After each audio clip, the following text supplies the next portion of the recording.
Okay. بسم الله والصلاة والسلام على رسول الله وعلى آله وصحبه أجمعين. رب اشرح لي صدري ويسر لي أمري واحلل عقدة من لساني يفقهوا قولي. I'm going to start with the story of when the Prophet ﷺ passed away. And Umar ibn al-Khattab radiallahu anhu was not in town when he passed away. And then he came into town as he had just passed away, like he was still not buried. And when Umar ibn al-Khattab heard that he had died, he was literally in the state of denial. And he got very angry, and he started threatening people that, don't you dare say that the Prophet ﷺ died. And like he was flipping out basically. And then Abu Bakr radiallahu anhu came to Umar and he told him, Umar, sit down. And he announced to everybody, and of course for Umar to hear as well, that if you worshipped Muhammad, Muhammad has passed away. But if you worship Allah, then Allah is everlasting and he never dies. And then he went on to quote the ayah that Muhammad is but a messenger. Other messengers have passed before him. If he dies or if he is killed, will you turn on your heels? Like, will you leave Islam? And Umar radiallahu anhu later would say that when he heard this ayah, it was as if he heard it for the first time. And he fell to his knees and just started crying. SubhanAllah, the Prophet ﷺ, the Sahaba were so attached to him. He was the greatest gift they could receive. They had a live, as my son would say, a live action prophet, there in the flesh, teaching them and taking them along. And that was a huge gift for the Sahaba. And when Barakah radiallahu anha, who was the Prophet ﷺ's nurse, she was kind of like his nanny, she was with his mom before she delivered him, before the Prophet ﷺ was born. And when the Prophet ﷺ's mother died, Barakah brought him back to Mecca, and she stayed with him as he got older and grew up, and she even moved in with him and Khadija when they got married. They freed her, the Prophet ﷺ freed her, and then she went and lived with her husband until he passed away, or they got divorced. And then when that happened, she came back and lived with the Prophet ﷺ again. So here is, Barakah, who's very attached to the Prophet ﷺ. He used to call her his mother, right? Because when his mom died, who was there? Barakah, and she took care of him and loved him. And so she has a unique relationship with him that no one else has. And when he passed away, she would cry frequently. And when someone asked her, why do you cry so much? They thought it was because the Prophet ﷺ had passed away. And she basically said that, no, I'm not crying over the Prophet ﷺ's death. I'm crying because the revelation has been cut off from us, right? The revelation from the heavens has been cut off from us. She was sad that this amazing gift of having direct revelation be given. The sky was open, the heavens are open, and you get to live in that time, if you could imagine, where every day, every week, however frequently, someone's running to your door and be like, Layla, the Prophet ﷺ got a new revelation, this ayah was revealed, and you guys are like, oh my God, what's the ayah? What are we supposed to do? What does it say? And it's about Jannah, and you're like, oh my God, this is so amazing. And then the next day or the next few days or something, another ayah comes down about Jahannam, and you're like, oh my God, I gotta pray more. Oh my God, I gotta, it's not only motivating, it is live. It is happening then and there, SubhanAllah. And one of the greatest gifts to humanity is the Prophet ﷺ. He was one of the greatest gifts. In the human form, he's the greatest gift, right? Prophet Allah subhanahu wa ta'ala tells us in the Quran that in the Prophet ﷺ is a great example that we should follow, right? So when the Sahaba lost him, it was very devastating, it was very, very devastating for them, because the Prophet ﷺ in himself is a gift. He had, the best character. He was the kindest and the most loving and the most understanding, but he also had something that no one else had, which was this communication with Allah subhanahu wa ta'ala through revelation, right? And that's the other gift that the Prophet ﷺ brought with him, is the Quran. The Quran is considered a written miracle, right? That is to be preserved till the day of judgment. And if we think about Musa alayhi salam, Musa had some amazing miracles, right? He could throw down his staff, it becomes a snake. He can grab it, it goes back to being a staff. He can put his hand under his arm and it comes out and it's light. He can, strike the Red Sea with his staff and it opens, no problem. It just opens right up, right? Can you imagine going through that? Can you imagine going through that? And I'm thinking like Shed Aquarium times a million, right? What are you looking at? I don't even know if his companions were looking at the time. They were horrified of Fir'aun. And they're probably like, oh my God, is this going to come back and fall on us? Like, what's going to happen? But can you even imagine, like, what does that even look like? Our fish, like, coming in and out? Like, what's going on there? Okay. That was a miracle that we will never see, at least in this life. Because inshallah, in the akhirah, we can ask to see everything. I want to ask to see everything, inshallah. In Jannah. Ya Rab. Allahumma ja'alna minhum. So, this happens with Musa and his people. And even, Fir'aun's people see this, right? But then they get destroyed. So they get to see that, but we don't. But we get this written miracle that we have with us in complete form. Like how Netflix drops the complete season. We got the complete season, right? All 30 episodes, right? All 30 ajza. And that is a gift in itself, because we get this whole picture of Islam given to us. Think about how the Sahaba received Islam. It was a different type of gift, because that was a gift in itself. It was gradual. It was in parts, right? So the Arabs of Mecca, the Arabs of the desert and of Mecca, they were not familiar with prophets. They were not familiar with all these things. So when the story of Yusuf was revealed, oh my God, this is complete news to them.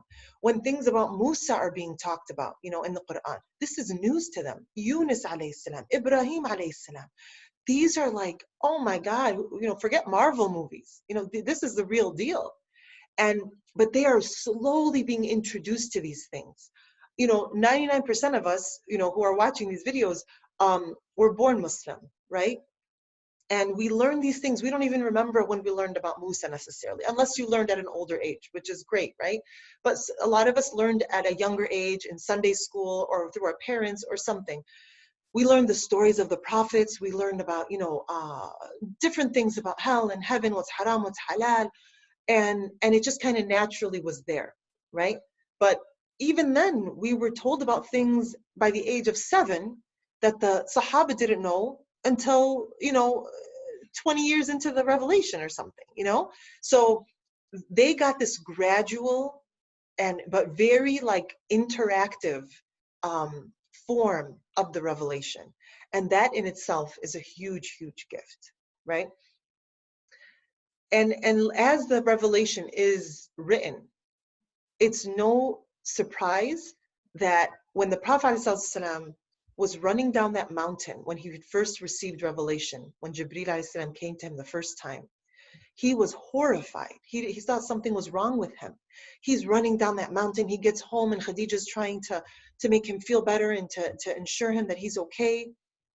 And did the Prophet ﷺ know that this revelation would continue for 25 years? Did he know that later on the Sahaba would compile the revelation into a book, and that it would be 604 pages, when it came to us, right? He didn't know that necessarily. But what's the first command he received? It was read. Read what? There was no book, right? But that's a command. To talk about a timeless command. Because what was going to happen now? This everlasting miracle was going to come in written form. This gift that Allah subhanahu wa ta'ala gave us, that, the fact that it's in written form for us to see and to absorb and to learn and to try to dissect and absorb, this is a huge gift to us.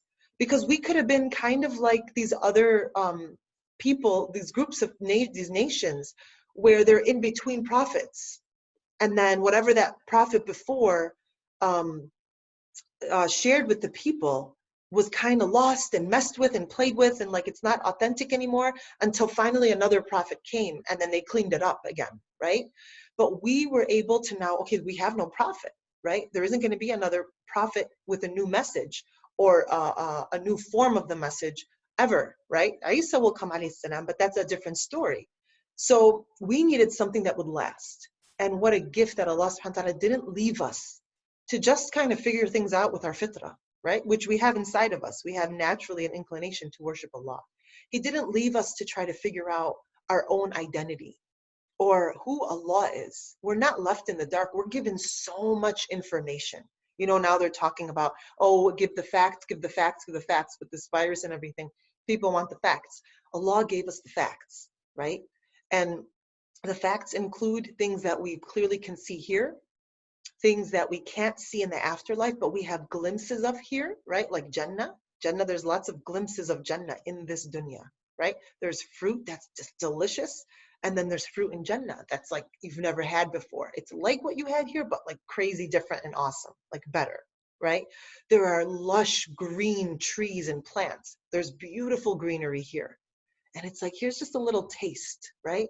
What a gift. What a gift. There's, you know, Jannah has rivers, you know, flow underneath Jannah. There are rivers here that are breathtaking. There are rivers here, bodies of water that have cleared up because everyone's at home not polluting them, right? So the gifts that we have here in the dunya, the sound of birds, the sound of nature, I'm like, it never gets old. It never, ever gets old. One of my favorite places to go to is the zoo, right? I could live at Brookfield Zoo because number one, you're outside in nature, but you're seeing animals that are just like, they never get old. They're moving around. You're like, that thing will kill me in a split second. But alhamdulillah, I'm protected, so I'll just enjoy its beauty, right? The snow leopard, oh my God. Like, talk about a gift from Allah that we can see these things, right?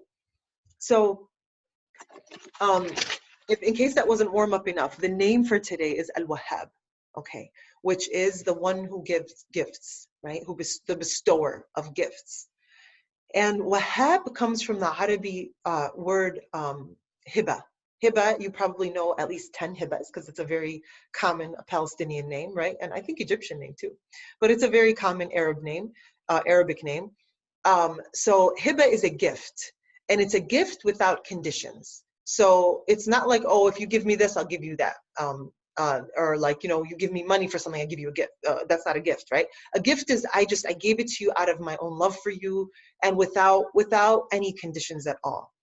And not only this, so hiba is a gift, but al-wahhab in that Arabic form is kind of like, and you know, this is not a comparison, but just so we can understand, like the word kadhab, right? Liar, right? When we say that person, kadhab, we're not saying he's lying this one time. We're saying that person always lies. So that form, kadhab, wahhab, is something that is reoccurring. It happens constantly.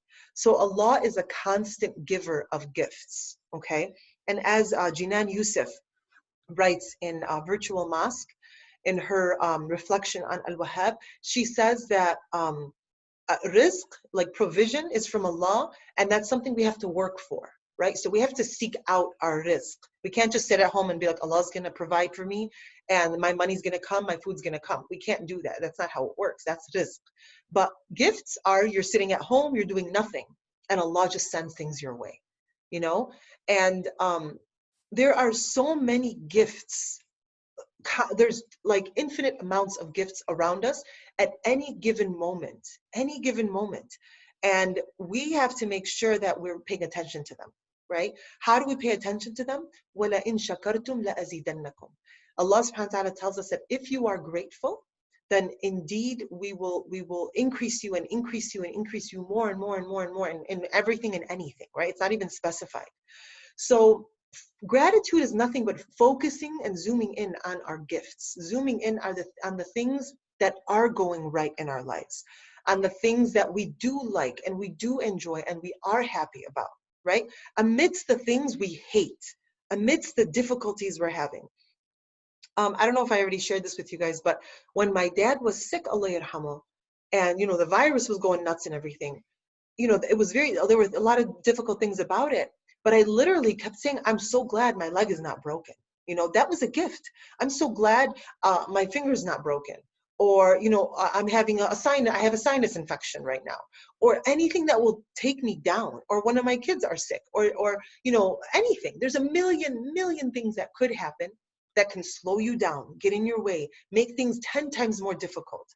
And any moment when something is very difficult, we could literally come up with 20 other things that can make it a million times more difficult.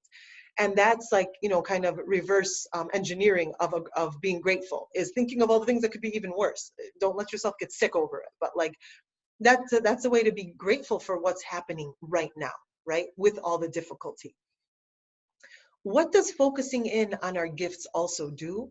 It actually helps us live a narrative, this narrative of our life that is positive, that is filled with like good things, right? And this is something that could protect us not only from depression and sadness and anxiety, it could protect us from jealousy and comparing ourselves to other people.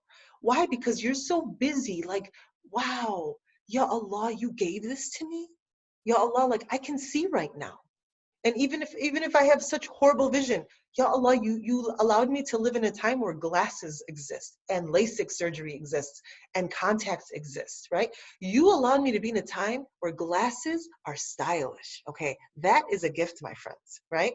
Because when I was younger, it was like the sign of nerdiness, right? And now it's like, look at these glasses, this is so stylish, like it's a thing. That's a gift, right? So when we're able to focus heavily on the gifts that Allah gives us in any given moment, we're able to enhance a positive narrative, a story about our life that is good. Not like, oh, we're such masakeen, we're such victims, everything is so difficult. Why is it always me that this has to happen to? Why is it always me that these, I have no luck? I have all these really negative things that feed into a negative narrative about your life. And the benefit of having a positive narrative about your life, it automatically imposes or superposes itself. That's not the word. It sounds cute, but that's not the word. It projects itself on how on the narrative we have about Allah subhanahu wa ta'ala, right? Some people who have a negative narrative about Allah, like Allah's not going to forgive me. Allah's is not that merciful because he's so angry. And look at all the stuff he says in the Quran, this and that, right? Look at all the difficulty, all the sad things and bad things that happen in the world. A lot of times that negative narrative about Allah has to do with a struggling narrative we have in our relationships, particularly in our parental relationships, like with our parents. If our parents have been really hard on us, then we kind of subconsciously, it's possible, this is not everybody, but sometimes some people can fall into thinking Allah interacts with them in the same way their parents do. That the minute you do something tiny or you just don't meet their expectation, they're unhappy with you. It's easy to take that and then project that narrative on Allah subhanahu wa ta'ala. And that story becomes you and Allah, when it's very different. Allah constantly is reminding us that He's Ghafurun Rahim, right? And that He's the Wahhab. He's the one who ultimately gives gifts. And because He gives them out of His own love, out of His, He created us. He created us. Think of a parent who still obviously loves the bad kid in the family, right? The kid who's gone astray, the kid who's done bad things, who's hurting themselves, who's committing harams left and right.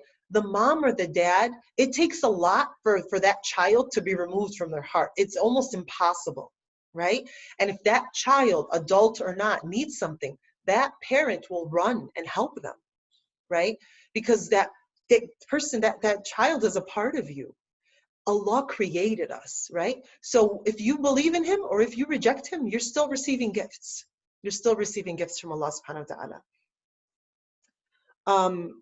And the last thing I want to leave you guys with is the Prophet ﷺ told us, tahadu tahabbu, which means give gifts, for this will increase your mutual love.